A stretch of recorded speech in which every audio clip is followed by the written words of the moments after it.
नमस्कार. आता आपण पाहत आहोत गणेश पुराण अध्याय 8वा.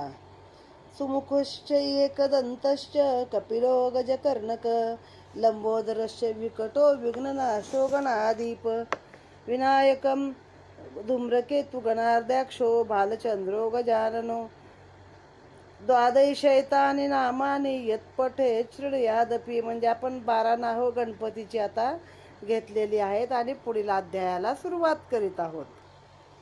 पुढे भृगु ऋषी त्याला सांगू लागले.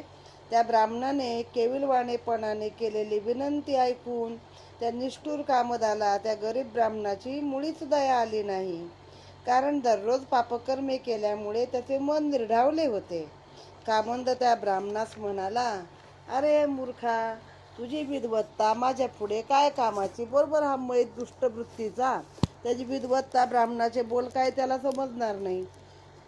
मला उपदेश करणे आणि गाढवा पुढे गीता सांगणे एकच आहे. एखाद्या फुटलेल्या घागरीत पाणी ओतले तर ते त्या घागरीत राहील का? दारुड्याला जसे तत्वज्ञान सांगितलेले आवडत नाही, तसे तुझे बोलणे मला पसंत नाही. आपले कामक्रोधादी विकार ज्याला लुप्त करावयाचे आहेत त्याला लाज धरून काय उपयोग. म्हणजे त्याला स्वतःबद्दल सगळं कळतंय पण ते वळत नाही, अशी त्याची परिस्थिती आहे. त्याने दयामाया इत्यादी सर्व गोष्टींकडे दुर्लक्ष करायचे आहे. ज्याला धनाचा आणि संपत्तीचा मोठा साठा करायचा आहे त्याला दयामाया धरून काय उपयोग. कावळ्याजवळ पावित्र्य, जुगारी माणसाजवळ खरेपणा, भित्र्या माणसाशी धारिष्ट आणि सापाजवळ क्षमा तुला कधी दिसली आहे का? हल्ली फार दिवसात मला तुझ्यासारखी शिकार मिळाली नव्हती. तू कसा सुटतोस आता माझ्या हातून तेच मी पाहतो. असे म्हणून त्या निर्दय कामंदाने आपल्या हातातील तलवारीने त्या ब्राह्मणाचा शिरच्छेद केला. कामंदाने अशा प्रकारे हजारो ब्राह्मणांची हत्या केली होती. त्यापैकी उदाहरण म्हणून मी तुला ही घटना सांगितली. अशी दुष्ट कृत्ये करता करता कामंदाला म्हातारपण आले. वृद्धावस्थेमुळे त्याचे शरीर थकले, दृष्टी मंदावली, सौंदर्य नष्ट झाले, झोप उडाली. मग त्याचे नोकर चाकर, पुत्र पौत्र, आप्तेष्ट सर्वजण त्याला एकदम हाडतूड करू लागले, त्याचा अनादर करू लागले. त्यावेळी त्याला एका ब्राह्मण मित्राचे स्मरण झाले. त्याने त्याला जवळ बोलावून घेतले. त्याला सांगून कामंदाने इतर ब्राह्मणांना पाचारण केले. कामंदाच्या भीतीने आणि त्या ब्राह्मणाच्या भिडेने अनेक ब्राह्मण कामदाच्या घरी आले. अनेक प्रकारची दाने त्या ब्राह्मणांना अर्पण करण्याची इच्छा कामंदाने प्रदर्शित करतात. ब्राह्मण म्हणाले, तुझ्यासारख्या पापी माणसाकडून आम्हाला दान नको, आम्ही ते दान घेत नाही. तुझ्याकडून दान घेण्यानेच काय, परंतु तुझ्याशी संभाषण केल्याने सुद्धा आम्हाला पातक लागेल. असे बोलून ते सर्व ब्राह्मण निघून गेले. त्या ब्राह्मणांनी आपल्या घरी गेल्यावरती शचैल स्नान करून पापक्षालनार्थ पवमान सुक्ताचा जप केला. म्हणजे एखाद्या गोष्टीचं पापक्षालन करायचं असेल तर पवमान सुक्त नावाचे सुक्त आहे, त्याचा जप करावा. हा प्रकार घडल्यावर कामंदाचे डोळे उघडले. त्याला आपल्या कृत्याबद्दल फार पश्चाताप झाला. आता आपण काही पुण्यकृत्य करावे म्हणून त्याने आपल्या परिचित ब्राह्मणाचे साह्य घेतले. कामंद राहत होता त्या अरण्यात एक श्री गणेशाचे जीर्ण देवालय होते. त्या मंदिराचा जीर्णोद्धार करावा असे कामंदाच्या मनात आले. त्याबरोबर कामंदाने जवळचे सर्व धन खर्च करून त्या मंदिराचा जीर्णोद्धार करण्यास सुरुवात केली. भव्य खांब, लांब रुंद असे 4 महाद्वार, प्रशस्त देवालय, पूर्वीच्या लहानशा मंदिराच्या जागी त्याने असे मोठे मंदिर उभारले. त्या मंदिरापाशी फळाफुलाच्या मोठ्या मोठ्या सुंदर बागा लावल्या. देवालयाच्या 4ही कोपऱ्यावर 4 विहिरी बांधल्या. कामंदाचे बहुतेक धन त्या देवालयाच्या कामीच खर्च झाले. उरलेले धन त्याच्या नातेवाईकांनी त्याच्या जवळून नेले. काही कालानंतर कामंद मरण पावला. प्रथम यमदूतांनी त्याला चापकाने फटके मारीत त्याच्या सर्व अंगाला काटे टोचले. त्याला दगडाने टेचून काढले आणि भयानक अशा नरकात त्याला घोळवून शेवटी कामंदाला चित्रगुप्त आणि यम यांच्याकडे नेले. तू आधी पुण्य भोगतोस की आधी पाप भोगतोस असे त्याला विचारल्यावरती यमाने त्याला विचारले. मग तो काय म्हणला, प्रथम पुण्य भोगतो. असे म्हणून यमाने त्याला सौराष्ट्र देशातील राजाच्या पोटी जन्माला घातले. हे राजा, हा पूर्वजन्माचा महापापी काबंध तो तूच आहेस. म्हणजे बघा, या जन्मात एवढा चांगला परोपकारी राजा आहे, पण गत जन्मात त्याने एवढं वाईट रीतीचं पाप केलं आहे. भृगूंनी सांगितलेले हे आपले पूर्ववृत्त ऐकून सोमकांताच्या मनात संशय निर्माण झाला. तो काहीच न बोलता मुकाट बसून राहिला. तेवढ्यात चमत्कार असा झाला की त्या सोमकांताच्या अंगातून हजारो प्रकारचे पक्षी बाहेर पडून त्यालाच टोचू लागले. वेदवेत्या त्रिकाल ऋषींच्या भाषणाविषयी संशय निर्माण झाल्याने हा प्रकार घडला.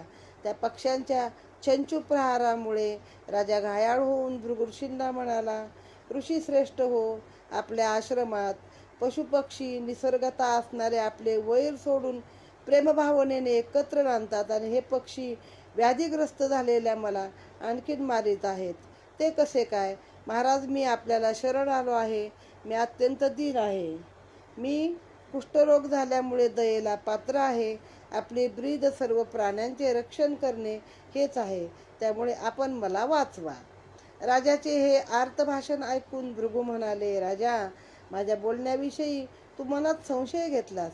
त्याचे हे फळ तुला ताबडतोब मिळाले. भिण्याचे कारण नाही. माझ्यावर विश्वास ठेव. केवळ माझ्या हुंकारानेही ते सर्व पक्षी नाहीसे होतील. असे म्हणून भृगु ऋषींनी जोरात एक हुंकार देताच ते सर्व पक्षी नाहीसे झाले. इथे हा अध्याय समाप्त झाला आहे. अध्याय 8 समाप्त. गणपती बाप्पा मोरया, मंगलमूर्ती मोरया. पुढे अध्याय 9. भृगु ऋषी गणेश पुराणाचे महत्त्व सांगतात. सुत सांगू लागले. भृगु ऋषींनी नंतर क्षणभर ध्यान करून सोमकांताच्या पूर्वकर्माचे अवलोकन केले आणि पुढे बोलण्यास सुरुवात केली. ते म्हणाले, राजा, तुझ्या पूर्वजन्माचे पाप इतके प्रचंड आणि भयंकर आहे की ते नष्ट करण्यासाठी कोणताही उपाय तुच्छ ठरेल. तरीही तू जर गणेश पुराणाचे श्रवण करशील तर मात्र तुझे पापक्षालन होईल. असे म्हणून श्री गणेशाच्या 800 नामांनी अभिमंत्रित केलेले पवित्र पाणी त्यांनी सोमकांताच्या अंगावरती शिंपडले.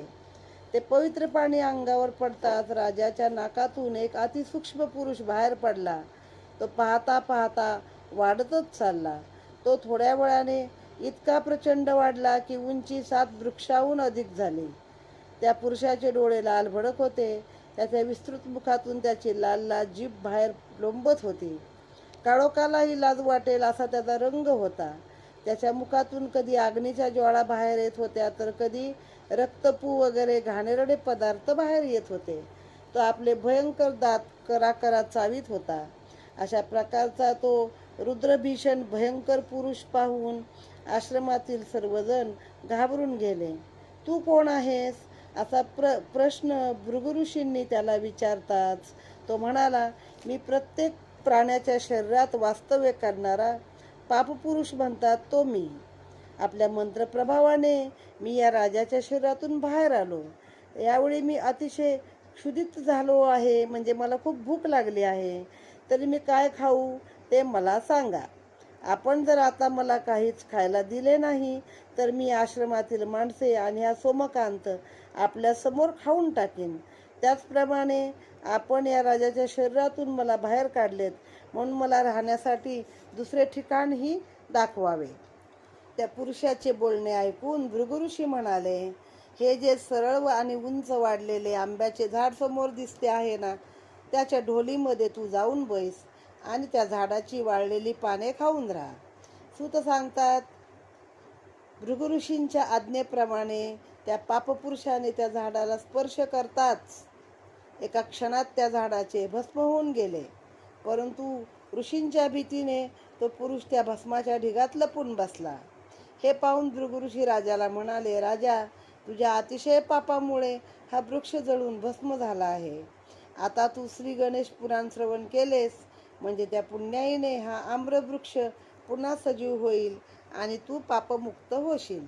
त्यावेळी राजा म्हणाला, महाराज, श्री गणेश पुराण मी कोठे पाहिले नाही, कधी ऐकलेले नाही आणि मला माहीतही नाही.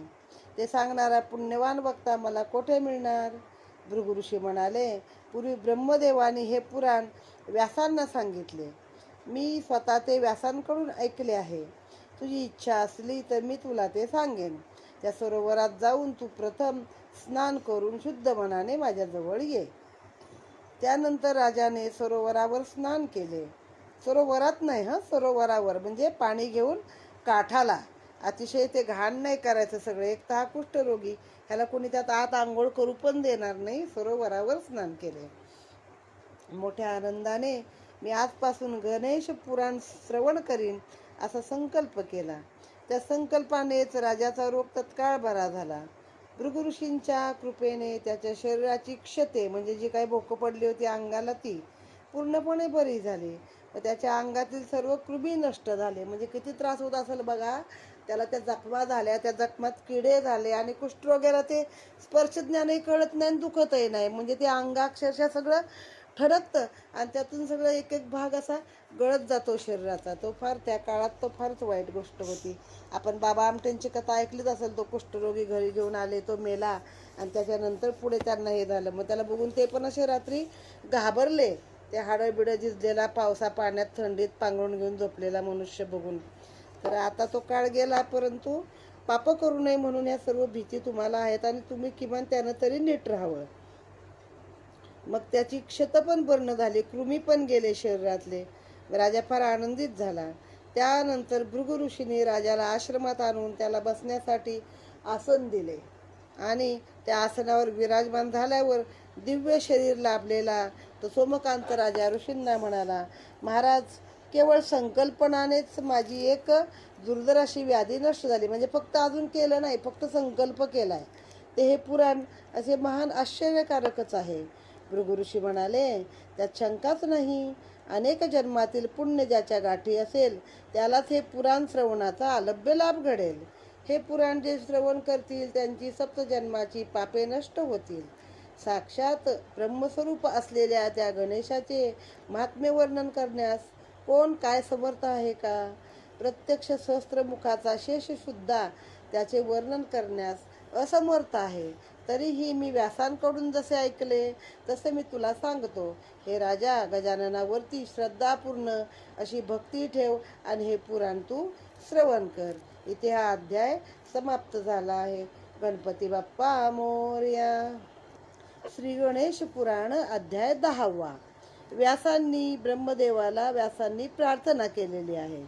भृगु ऋषी सांगू लागले, नारायणाच्या अंशापासून निर्माण झालेल्या भगवान व्यासांनी एका वेदांचे ऋग्वेद, यजुर्वेद, सामवेद आणि अथर्ववेद असे 4 विभाग केले. त्या वेदांचे ज्ञान समजून घेण्याचा प्रयत्न केला. त्यांना स्वतःच्या ज्ञानाचा गर्व झाल्यामुळे त्यांनी सर्व पुराणे रचण्यास प्रारंभ केला. परंतु आपली रचना निर्विघ्नपणे तडीत जावी म्हणून प्रथम त्यांनी गणेशाचे किंवा कोणत्याही देवतेचे स्मरण केले नाही. त्यामुळे बुद्धिभ्रम होऊन त्यांना काहीच सुचेना. त्यांची बुद्धी वेदांची व्याख्या करण्या इतकी कुशाग्र होती. त्या व्यासांना नैमित्तिक, काम्य आणि श्रौत कर्म करण्याचाही भ्रम होऊ लागला. ज्याप्रमाणे औषधींनी किंवा मंत्रप्रभावाने एखादा मोठा साप तटस्थ होतो त्याप्रमाणे त्यांच्या बुद्धीची अवस्था झाली आणि आपली बुद्धी भ्रष्ट होण्याचे यथार्थ कारणही व्यासांच्या लक्षात येईना. त्यामुळे ते लज्जित होऊन त्या घटनेचे कारण विचारण्यासाठी ब्रह्मदेवाकडे गेले. सत्यलोकी ब्रह्मदेवाने व्यासांचा यथोचित सत्कार केला. त्यानंतर नम्रभावाने व्यास ब्रह्मदेवाला म्हणाले, हे ब्रह्मदेवा, कलियुगातील मानवाचे पापाचरण पाहून मी दुःखित झालो. या कलियुगातील प्रजा फार नास्तिक आहे आणि वेदांची निंदा करणारी झाली आहे. आचार विचाराच्या बाबतीत त्यांना कोणत्याही प्रकारचा विधिनिषेध राहिलेला नाही.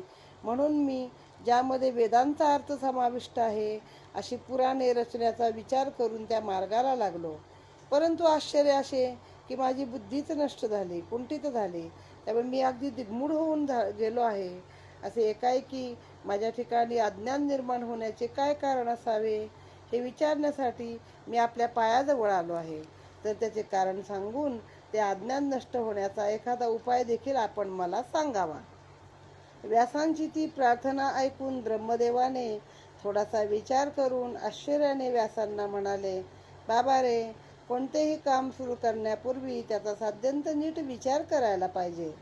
दंडेलीने, गर्वाभिमानाने आणि मत्सरग्रस्त होऊन एखादे काम करू लागल्यास त्यास अनंत विघ्ने येतात. म्हणजे व्यासांना पण गर्व झाला होता की माझ्यासारखा मीच आहे. मग अशा वेळी विघ्न येतात. ते काम करताना विनम्रपणे आणि युक्तीने केले पाहिजे, तरच ते कार्य सिद्ध होते. आजवर केवळ गर्वामुळे अनेकांची फजिती झाली आहे. मारुतीला दुसऱ्याचे वाहन होण्याचा प्रसंग गर्वामुळेच आला. मत्सरामुळेच दुर्योधनावरती सर्वनाश ओढविला. मत्सरामुळेच परशुरामाने क्षत्रियाचा विध्वंस केला. जो सृष्टीचा निर्माता असूनही पालनकर्ताही तोच आहे. कर्तुम असे ज्याचे सामर्थ्य आहे. सर्व लोकपाल ज्याच्या आज्ञेने आपली कामे करतात. इतकेच काय, मी, ब्रह्मदेव, शंकर आणि विष्णू असे तिघेजण देखील श्रेष्ठ देव असून आम्ही ज्याचे आज्ञांकित आहोत, म्हणजे त्याची आज्ञा आम्ही पाळतो. जो सर्व संकटाचा नाश करतो, त्या श्री गणेशाचे स्मरण गर्वामुळे तू केले नाहीस. स्वतःच सर्वज्ञ असल्याचा तुला गर्व झाला. श्री गजाननाचे काय किंवा इतरही कोणत्या देवतेचे काय, तू स्मरण गर्वामुळे केले नाहीस, म्हणून तुला हा भ्रम झाला आहे. कार्य लहान किंवा थोर कोणतेही असो, त्याला प्रारंभ करण्यापूर्वी गणेशाचे स्मरण केले तर कसलेच संकट येत नाही. गजानन म्हणजे साक्षात परब्रह्म. त्यालाच विनम्र भावाने शरण जा, म्हणजे तुझ्या सर्व कामना पूर्ण होतील. हे न करता तू हजारो वर्षे तिष्ठत राहिलास तरी तुझी इच्छा कधीच पूर्ण होणार नाही. ब्रह्मदेवाचे हे बोलणे ऐकून व्यासांनी त्याला सांगितले, हे दयाघना, माझी बुद्धी भ्रमिष्ट झाल्यामुळे मला काहीच स्मरत नाही. त्यासाठी श्री गजानन म्हणजे कोण, त्याचे रूप कसे आहे, त्याचे ज्ञान कोणत्या मार्गाने होईल, तो यापूर्वी कोणाला प्रसन्न झाला होता, त्याने किती अवतार घेतले, इत्यादी सर्व गोष्टी आपण मला सांगाव्यात. श्री गणेश नमस्तभ्यम. इथे हा अध्याय संपूर्ण झालेला आहे. अध्याय 10 पूर्ण झाले. 8 ते 10.